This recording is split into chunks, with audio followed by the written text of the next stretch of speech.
भी Congress working committee के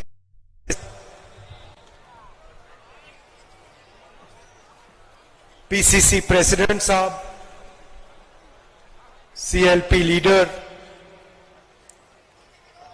chief ministers, stage पे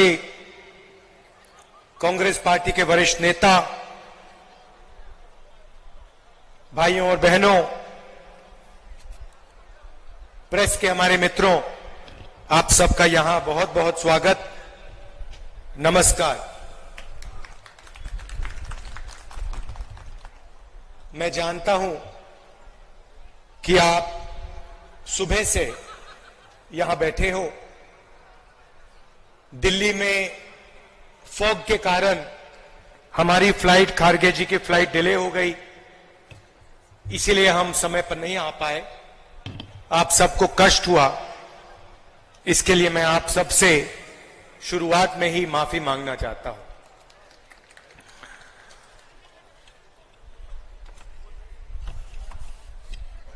उनतीस जून को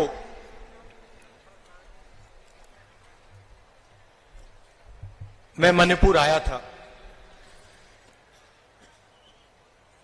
और उस विजिट में जो मैंने देखा, जो मैंने सुना, मैंने कभी पहले नहीं देखा था, नहीं सुना था। 2004 से मैं राजनीति में हूं। पहली बार मैं हिंदुस्तान के एक प्रदेश में गया जहां गवर्नेंस का पूरा इंफ्रास्ट्रक्चर कोलैप्स कर गया था। जिसको हम मणिपुर कहते थे, 29 जून के बाद वो मणिपुर रहा ही नहीं,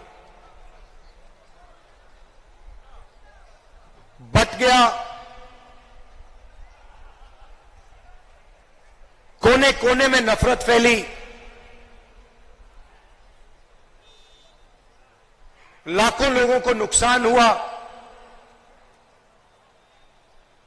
भाई बहन, माता पिता आंखों के सामने मरे।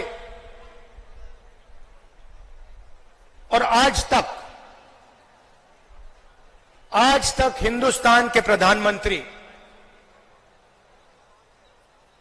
मणिपुर में आपके आंसू पोंछने, आपसे गले लगने, आपका हाथ पकड़ने नहीं आए।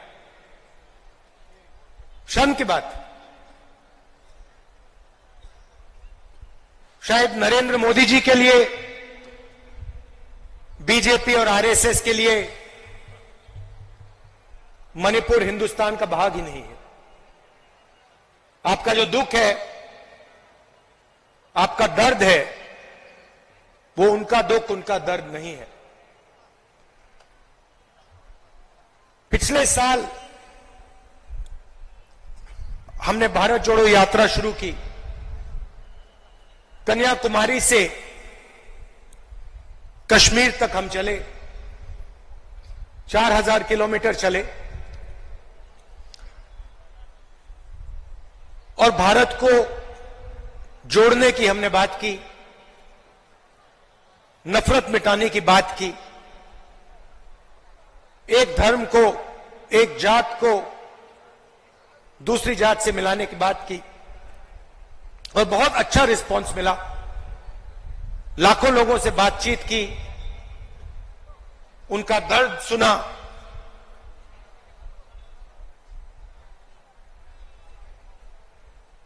मुश्किल था मगर बहुत अच्छा लगा। लोगों ने कहा कि कन्याकुमारी से कश्मीर तक यात्रा की है तो फिर ईस्ट से वेस्ट में यात्रा होनी चाहिए।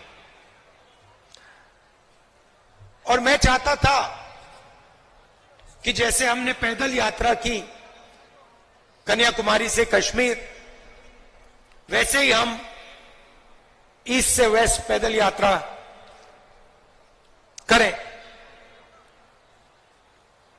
मगर चुनाव का समय है और उसमें हमें थोड़ा ज्यादा समय लगता, इसलिए कांग्रेस पार्टी ने हमने निर्णय लिया कि ये बस यात्रा होगी, हाइब्रिड यात्रा होगी, बस यात्रा होगी, पैदल यात्रा होगी। सवाल उठा कि ये यात्रा शुरू कहां से होनी चाहिए। कोई लोग कह रहे थे कि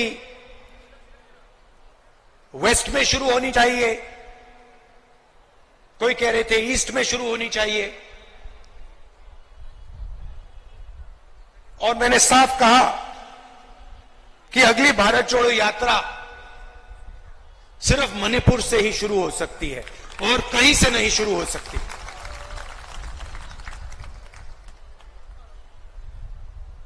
मणिपुर बीजेपी की जो राजनीति है, बीजेपी की नफरत, आरएसएस की नफरत, उनका जो दृष्टिकोण है, उस विचारधारा का मणिपुर एक चिन्ह है। जो आपने यहां खोया, जो मेरे भाई ने बस के ऊपर कहा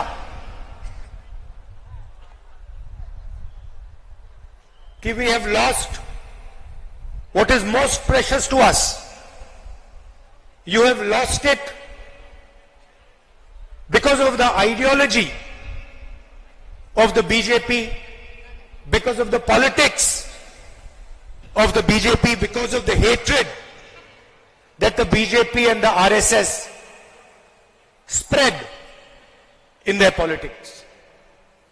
I was listening to my brother when he was saying we have lost what we valued, and I was thinking to myself, yes, you have lost what you have valued, but we will find what you valued once again and bring it back to you.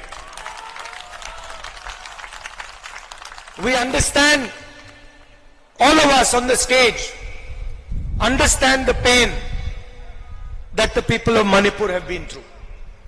We understand the hurt, the loss, the sadness that you have been through. And we promise you, we commit to you that we will bring back what you valued. We will bring back the harmony, the peace, the affection that this state has always been known for. Question arises, why Nyaya Yatra? Because we are going through a period of great injustice in India. Social, economic, and political injustice. Injustice against the people of Manipur, the traditions of Manipur, but also injustice across the nation. Economically, monopolies are being built. Few people are getting access to all the wealth of the country. One or two businesses have their fingers in everything, and the large majority of businesses, small and medium businesses, are being destroyed. Huge levels of unemployment, massive price rise is what the whole of India is facing. On the social side, the large mass of India's people,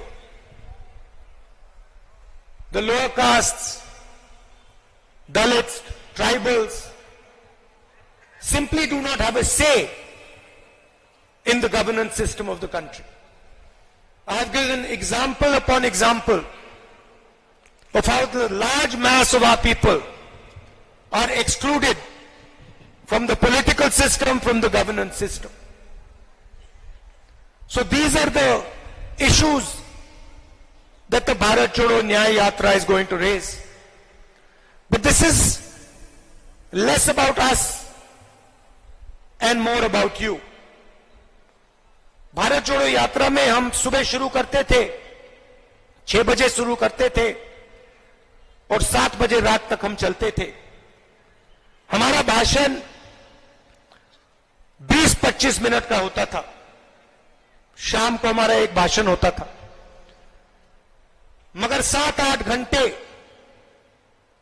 हम आपकी बात सुनते थे, किसानों की, मजदूरों की, छोटे दुकानदारों की, महिलाओं की, युवाओं की. और यही इस यात्रा का लक्ष्य है. हम ज्यादा बोलना नहीं चाहते हैं,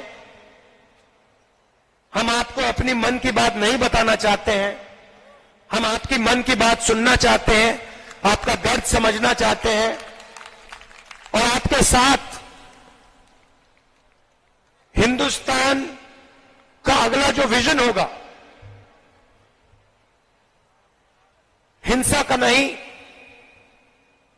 नफरत का नहीं, मोनोपोलीज का नहीं, मगर हार्मोनियस, इक्विटेबल और भाईचारे का विजन हम आपके साथ मिलकर, आपकी आवाज सुनकर, वो हम हिंदुस्तान के सामने रखने जा रहे हैं. एक बार फिर आप आए, दूर दूर से आए, शाम का समय है, आपको यहां बहुत समय रुकना पड़ा, इसके लिए मैं आपसे माफी मांगता हूं. और आने वाले दिनों में आपके साथ मिलने का मौका मिलेगा, बातचीत करने का मौका मिलेगा, गले लगने का मौका मिलेगा भारत जोड़ो न्याय यात्रा में. तो मैं काफी खुशी से आपसे मिलने की तैयारी करना हूं. बहुत बहुत धन्यवाद. नमस्कार. जय हिंद.